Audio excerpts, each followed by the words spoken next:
3 minggu jelang pendaftaran Capres-Cawapres, Mahkamah Konstitusi tak kunjung memutus perkara uji materi terkait syarat usia calon presiden dan wakil presiden.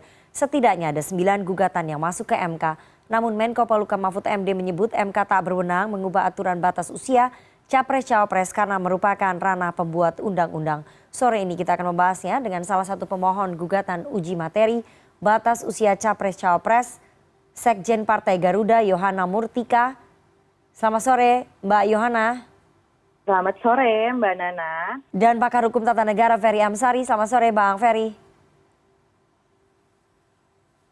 Selamat sore Bang Ferry. Selamat sore Bang Ferry. Tampaknya masih di mute. Selamat sore Bang Ferry. Halo Bang Ferry. Selamat sore Bang Ferry. Bang Ferry tidak bisa mendengar suara saya tampaknya. Oke, sudah dengar ya. Saya mau ke Mbak Yohana dulu. Mbak Yohana, Partai Garuda sebagai salah satu pemohon di MK tentang batas usia Capres-Cawapres di bawah 40 tahun. Apa motif partai Anda mengajukan gugatan itu? Ya, oke Mbak Nana, terima kasih. Tujuan kami Partai Garuda mengajukan gugatan tersebut karena kami menganggap Partai Garuda 80% kepengurusannya adalah anak-anak muda. Nah, kami berharap dengan kami menggugat pasal tersebut, Undang-Undang Nomor 17 tahun 2017 di pasal 169 huruf Q, kami berharap bahwa kami anak-anak muda memiliki keterwakilan bukan hanya di parlemen, bukan hanya menjadi kepala daerah, namun kami ingin menjadi juga kepala di negara Republik Indonesia ini. Begitu Mbak Nana. Oke Mbak Yohana, kenapa gugatannya itu baru dimasukkan bulan Mei atau nggak Maret ya? Kenapa nggak dari lama itu dimasukkan? Kenapa baru mendekati Pilpres begitu dimasukkan gugatan itu? Ya, baik Mbak Nana.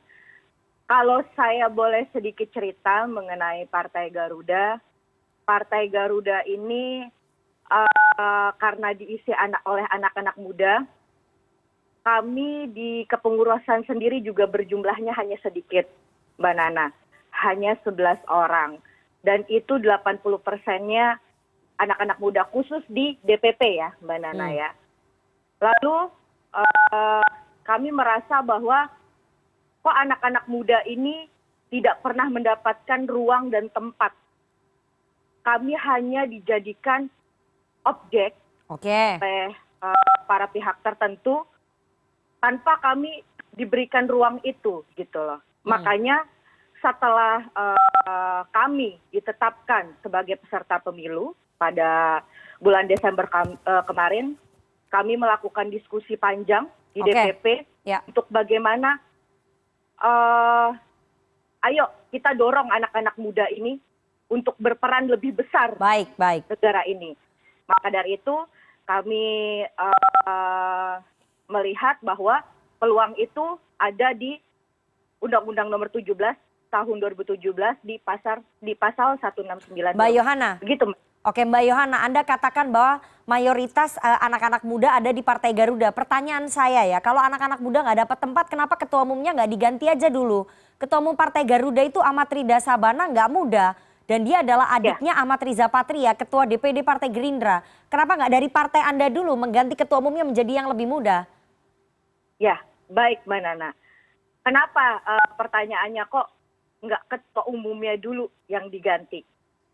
Saya, Yohana Murtika, saya masih berusia 30 tahun Mbak Nana. Dan saya juga sebagai sekretaris jenderal DPP Partai Garuda, artinya saya orang nomor 2 di partai politik, khususnya di Partai Garuda. Kenapa nggak harus ketua umum? Saya masih milenial dan Gen Z, saya juga mempunyai kebijakan. Selain daripada ketua umum, saya sendiri mempunyai kebijakan. Jadi bagi saya, semuanya di Garuda ini sudah memiliki perannya bahwa kami sebagai anak-anak muda diakomodir bukan hanya menjadi anggota saja, namun kami diakomodir untuk menjadi penentu kebijakan. Begitu Mbak Nana. Oke, Mbak Yohana, apakah gugatan ini memang diajukan untuk memfasilitasi Gibran Rakabuming Raka ya menjadi cawapresnya Pak Prabowo? Baik Mbak Nana. Kalau disampaikan seperti itu, saya rasa sangat tidak elok kita sampaikan karena memang situasi kondisinya sedang di Kenapa tidak elok? momen-momen politik. Tapi dari Partai Garuda sendiri, kenapa kami mendorong untuk judicial review pasal tersebut, yaitu tadi seperti yang saya sampaikan, bahwa kami ingin membawa kepentingan anak-anak muda. Oke. Kami tidak lagi mau dianggap sebagai objek, tapi kami juga ingin dianggap sebagai subjek untuk bisa berperan lebih untuk bangsa dan negara. Oke, siapa tokoh muda yang menurut Partai Garuda bisa maju dalam kontestasi Pilpres?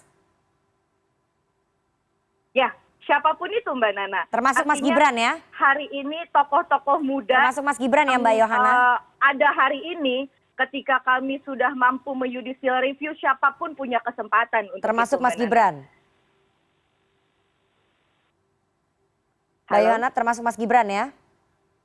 Ya siapa aja Mbak Nana, termasuk Mas Gibran juga boleh. Kalau misalnya ya memang itu dikabulkan kan begitu Mbak Nana. Oke, saya mau ke Bang Ferry. Bang Ferry, apakah motif gugatan batas usia capres-cawapres agar di bawah 40 tahun ini memang memberikan jalan bagi Gibran menjadi cawapres? Meskipun tadi dari Partai Garuda tampaknya malu-malu ya.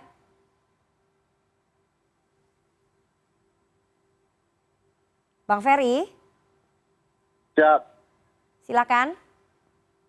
Ya, pertama Pak Nana, tidak semua hak yang diatur secara konstitusional itu otomatis dapat begitu saja diterima oleh berbagai pihak.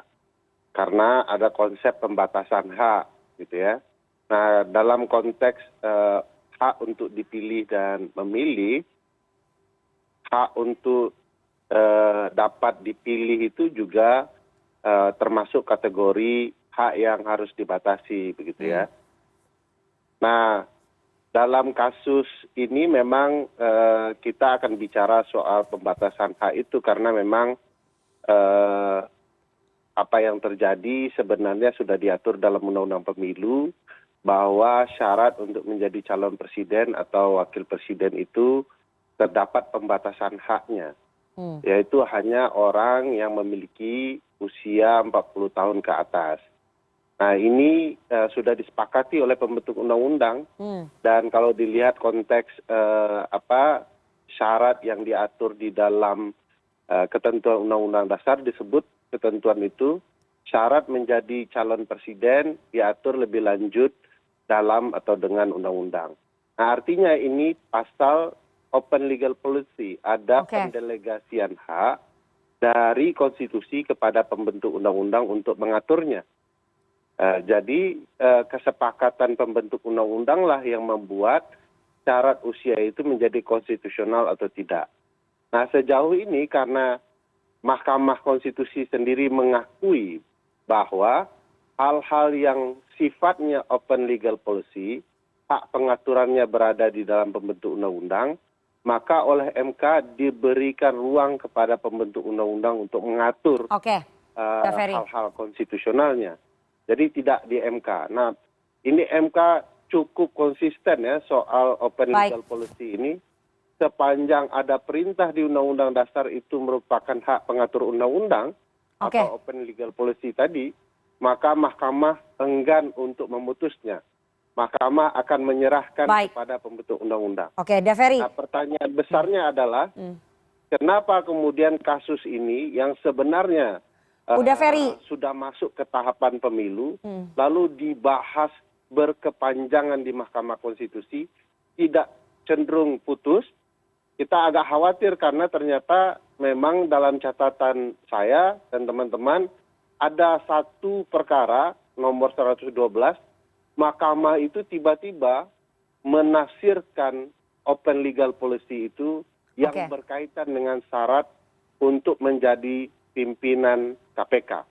Nah, kecenderungannya memang dengan dilihat dari berputar-putarnya perkara ini begitu lama, Baik, ada kemungkinan MK akan mengikuti saya ketentuan oke. putusan 112. Oke, itu analisisnya Daveri. Tapi tadi Anda belum jawab nih pertanyaan saya. Ini memang diperuntukkan memberikan jalan kepada Gibran Raka Buming Raka nggak?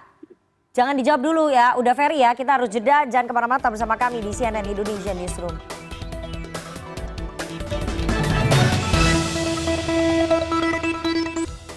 Kita kembali dalam dialog. MK tak berwenang utak-atik batas usia capres-cawapres. Bersama dengan pakar hukum tata negara Ferry Amsari dan juga salah satu pemohon gugatan batas usia capres-cawapres di bawah 40 tahun ada Sekjen Partai Garuda Yohana Murtika. Saya mau ke Daveri langsung saja. Jadi gugatan ini untuk batas usia capres-cawapres kelihatannya memang diperuntukkan memberikan jalan ke Gibran Raka Buming Raka ya, supaya bisa mendapat tiket menjadi cawapres. Anda melihatnya ke sana nggak? Ya, saya pikir iya ya. Sulit untuk menghindari dari argumentasi bahwa perkara ini diperuntukkan untuk Gibran. Satu, bahwa partai pengusung Gibran adalah partai yang mengajukan permohonan.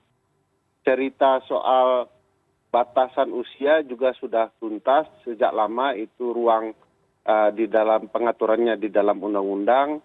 Lalu kenapa kemudian di tahap-tahap akhir ini kemudian diuji kembali. Ketiga, kenapa perkara ini begitu lama berputar-putar bertele-tele, padahal sudah kita ketahui bahwa MK punya kewajiban untuk mengembalikan hal-hal yang sifatnya open legal policy kepada pembentuk undang-undang. Dan terakhir, semua juga tahu bahwa Ketua MK adalah pamannya Gibran, dan ini mengindikasikan banyak hal soal keterkaitan perkara ini kepada Gibran. Jadi alasan yang mengatakan bahwa ini demi kepentingan anak muda dan segala macam itu adalah alasan kamuflase saja, padahal semua sudah tahu bahwa ini akan menuju kemana dan arahnya untuk siapa. Oke, saya mau ke Mbak Yohana lagi ya. Mbak Yohana, 3 mantan hakim MK termasuk Menko Polhukam Pak Mahfud MD menyebut bahwa MK tidak berwenang mengubah aturan karena itu ranah pembuat undang-undang yakni DPR dan pemerintah. Apakah Partai Garuda masih yakin MK akan mengabulkan gugatan? Ya, Mbak Nana. Kami sebagai warga negara Indonesia yang tentunya berada di negara hukum, kami pasti meyakini untuk MK bisa mengabulkan. Karena apa? Karena setiap warga negara apabila mereka tidak menyepakati hasil atau apa yang ada di undang-undang, kami bisa masuk ke MK untuk judicial review pasal-pasal tersebut sesuai dengan situasi dan kondisi hari ini. Begitu, Mbak Nana. Oke, udah Ferry ya, Anda melihatnya ini kan Pak Mahfud Menko Polhukam mengatakan bahwa sebenarnya gugatan batas usia capres-cawapres ini perkara yang mudah. Kenapa MK begitu lama memutuskan? Apakah memang Anda melihat ada tekanan politik kepada 9 hakim MK ini untuk memutus perkara batas usia capres-cawapres? Iya, karena orang yang membutuhkan ini cukup besar ya. Karena istana begitu ya, dan semua juga tahu ini kepentingan untuk kepentingan keberlanjutan rezim. Nah, kalau soal apa tadi disebutkan bahwa semua kami berhak juga mempermasalahkan undang-undang, tidak juga. Di MK itu kalau dibaca putusan 89 ya, 2023 kemarin, MK itu mengatakan bahwa partai-partai non-parlemen tidak boleh mengajukan pengujian, apalagi kalau dia tidak berkaitan dengan syarat-syarat menjadi calon presiden dan wakil presiden. Jadi kalau MK konsisten, ini perkara sudah selesai. MK tidak berwenang, partai-partai non-parlemen tidak berhak kemudian mengajukan dan menentukan apa saja yang menjadi syarat calon presiden. Tetapi kenapa lama? Nah, jangan-jangan memang mau diputus mendekati waktu, sehingga kemudian tidak cukup waktu bagi pihak-pihak untuk komplain ya, untuk mempermasalahkan perkara ini, karena semua harus berkonsentrasi agar segera bisa mendaftarkan calon masing-masing. Nah, ini bagi saya MK sudah terlibat dalam permainan dan disandera kepentingan politik.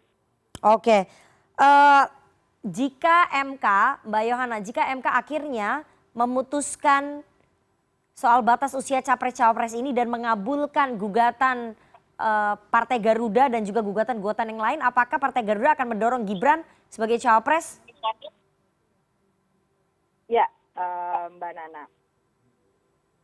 Apabila nanti dikabulkan, tentunya untuk kebijakan cawapres itu adalah otoritas calon presiden yang nantinya yang tentunya Mbak Nana juga sudah tahu kita mengusung siapa gitu, Partai Garuda mendukung siapa. Nah, untuk penentuan cawapres itu kami memberikan sepenuhnya hak otoritas penuh kepada calon presiden yang tentunya kami dukung, begitu Mbak Nana.